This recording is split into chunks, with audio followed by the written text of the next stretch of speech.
प्रतिनिधिमंडल, आप देखिए, अगर इस मंत्रिमंडल में क्षेत्र, आयु, वर्ग, समुदाय, भाषा, धर्म, पंथ और सभी समाजों को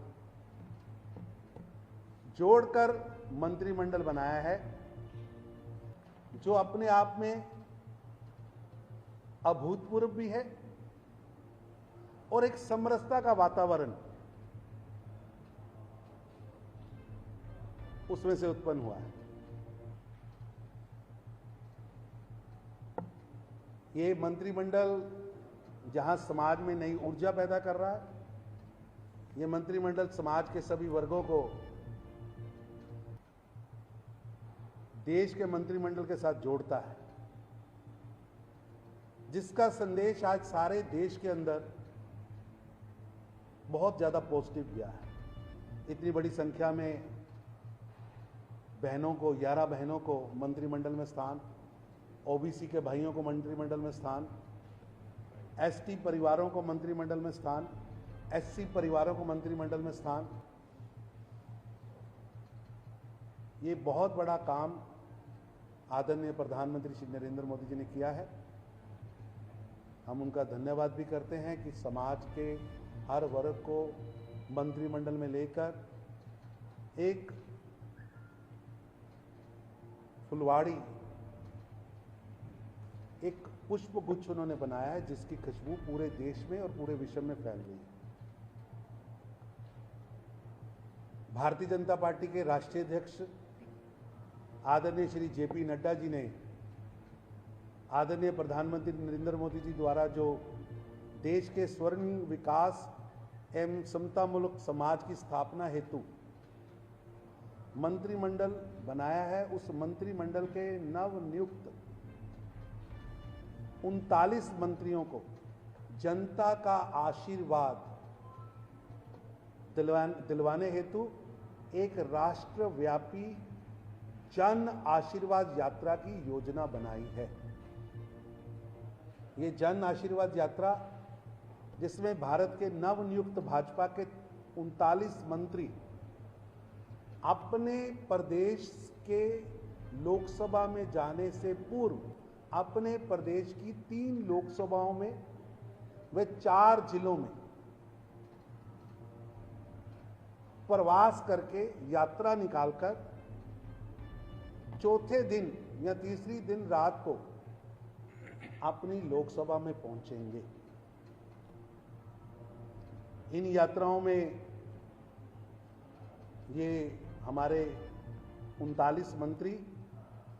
142 दिन का सफर, कुल सफर 142 दिन का सफर तय करेंगे। 142 दिन यात्रा का योग आता है और इसमें 212 लोकसभाओं में ये यात्रा कवर करेगी। प्रधानमंत्री श्री नरेंद्र मोदी जी ने इतना बढ़िया गुलदस्ता बनाया है, जिसमें देश के गरीब, देश के ओबीसी, देश के एससी, देश के शेड्यूल्ड ट्राइब, देश के सभी क्षेत्रों, north east, north west, south, हर क्षेत्र का भी इसमें मंत्रिमंडल में शामिल किया गया है। और ये यात्रा 16, 17, 18 अगस्त को सभी राज्य मंत्री जो सरकार के हैं, मोदी मंत्रिमंडल के जो राज्य मंत्री हैं, वो 16, 17 व 18 को यात्रा निकालेंगे।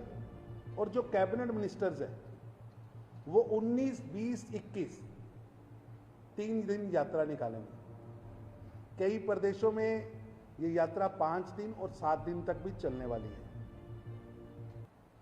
ये यात्रा देश के 19 प्रदेशों में निकाली जाएगी,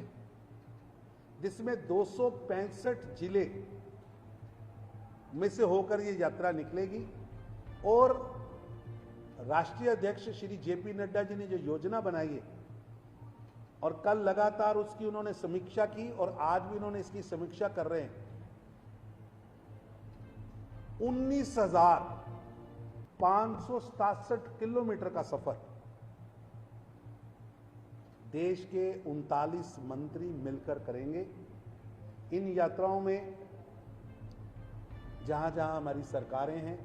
उन सरकारों के मुख्यमंत्री, उप मुख्यमंत्री, पार्टी के सभी सांसद, सभी विधायक, पार्टी के प्रदेश अध्यक्ष, पार्टी के प्रदेश के सभी जनप्रतिनिधि, चाहे वो महापौर है, जिला परिषद अध्यक्ष है, डीडीसी मेंबर है, बीडीसी मेंबर है, म्युनिसिपल कॉरपोरेशन का मेंबर है, सभी मिलकर इस जन आशीर्वाद यात्रा में जनता के समक्ष जाकर आशीर्वाद लेंगे देश की तरक्की के लिए, देश को आगे ले जाने के लिए। और जन जन तक इस यात्रा के माध्यम से सरकार की उपलब्धियां, सरकार ने जो ऐतिहासिक गोल्डन काम देश के अंदर किए हैं और खास तौर पर देश के गरीबों के लिए श्री नरेंद्र मोदी जी की सरकार ने गरीबों का मसीहा बनकर, चाहे वो कोविड का भयानक महामारी का समय था, उसमें 80 करोड़ परिवारों तक भोजन पहुंचाने का काम हो, 20 करोड़ बहनों के बैंक अकाउंट में पैसा पहुंचाने का काम हो, चाहे पीपीएफ सभी माध्यम से देश को इस विपदा से निकालने का काम हो। यहाँ 26 मई 2014 से लेकर लगातार गरीबों के जीवन में परिवर्तन लाने हेतु किए गए कार्य हों, उन सब की जानकारी, उन सब की चर्चा करते हुए आगे के समय के लिए आशीर्वाद मांगते हुए भारतीय जनता पार्टी के 39 मंत्री 19,567 किलोमीटर की यात्रा करेंगे। इस यात्रा को करने के लिए राष्ट्रीय अध्यक्ष श्री जेपी नड्डा जी ने अपने ऑफिस बेरर्स की एक टीम बनाई है, जिसमें इस टीम के संयोजक का काम मेरे को दिया है और इसके साथ हमारे साथ भारतीय जनता पार्टी के राष्ट्रीय उपाध्यक्ष चोबा जी, उनको लिया है। इस टीम में माननीय राष्ट्रीय अध्यक्ष जी ने पंकजा मुंडे जी, जो हमारे महाराष्ट्र से बहुत वरिष्ठ नेता हैं, हमारे बहुत वरिष्ठ साथी राष्ट्रीय मंत्री, पंकजा जी भी राष्ट्रीय मंत्री हैं, राष्ट्रीय मंत्री सुनील देवधर जी, वो भी इस टीम में रहेंगे। हमारे पार्टी के बहुत वरिष्ठ नेता और राष्ट्रीय मंत्री अरविंद मेनन जी इस टीम में रहेंगे। सत्या जी जो राष्ट्रीय मंत्री हैं वो इस टीम में रहेंगे। विनोद सोनकर जी जो राष्ट्रीय मंत्री हैं वो रहेंगे, यानी एक महामंत्री, एक उपाध्यक्ष और 5 राष्ट्रीय मंत्रियों को लेकर ये यात्रा की योजना बनी है और 142 यात्राओं के प्रमुख, सह प्रमुख बनाए गए हैं, जो इस यात्रा को जन जन तक पहुंचाने हेतु और इन यात्राओं के प्रबंधन हेतु लगातार पिछले 2 दिन से दिल्ली के केंद्रीय कार्यालय में बैठकर यात्रा की योजना बना रहे हैं। और भारतीय जनता पार्टी के राष्ट्रीय अध्यक्ष श्री जेपी नड्डा जी हमारी इस टीम के माध्यम से और खुद एक एक यात्रा के प्रबंधन की समीक्षा भी उन्होंने कल भी की है और आज भी करने जा रहे हैं। मेरे ख्याल में ये जन आशीर्वाद यात्रा अपने आप में एक बहुत बड़ा 3 दिन 4 दिन में 142 दिन का काम और 3 व 4 दिन में 39 यात्राओं के माध्यम से 19,567 किलोमीटर की यात्रा और इसके माध्यम से लाखों लोगों तक पहुंचना और लाखों लोगों का आशीर्वाद देश की तरक्की के लिए, देश के गोल्डन एरा में पहुंचाने के लिए, देश के गरीबों के मसीहा नरेंद्र मोदी जी की योजनाओं को धरातल पर घर घर तक, हर गरीब की झोंपड़ी तक पहुंचाने के लिए देश की आंतरिक व बाहरी सुरक्षा को जिस मजबूती से पिछले 7 वर्षों में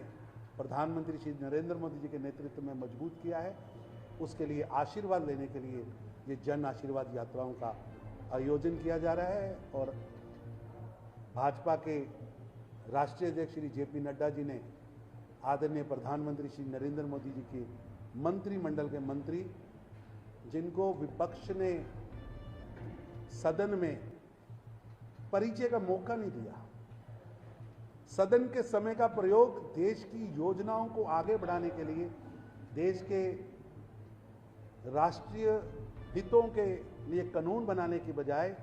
अपने अज्ञातवास और अपने कोरोना काल में निकाले अज्ञातवास से निकलने के लिए किया था और परिचय नहीं कराने दिया था। अब भाजपा के 39 मंत्री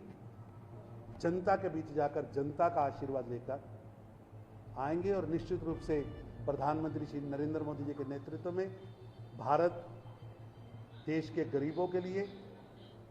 लगातार हमारी सरकार काम करती रहेगी और हमारी सरकार देश के गरीबों के जीवन में परिवर्तन लाने का जो भगीरथी कार्य प्रधानमंत्री श्री नरेंद्र मोदी जी ने शुरू किया है, उसको ये मंत्रिमंडल का एक एक सदस्य मेहनत की प्रकाष्ठा करते हुए पंडित दीनदयाल उपाध्याय जी के सिद्धांत को, एकात्म मानव दर्शन के सिद्धांत को पूरा करने में लगेगा। एक सवाल है मेरा, क्या यात्रा पर को बात करनी तो करिए। यात्रा कि क्या सिर्फ सरकार की उपलब्धियों को पहुंचाना ही उसका उद्देश्य है, या जिस तरीके से विपक्ष ने सत्र को नहीं चलने दिया इसको भी जनता के सामने रखा? आज जिस तरह विपक्ष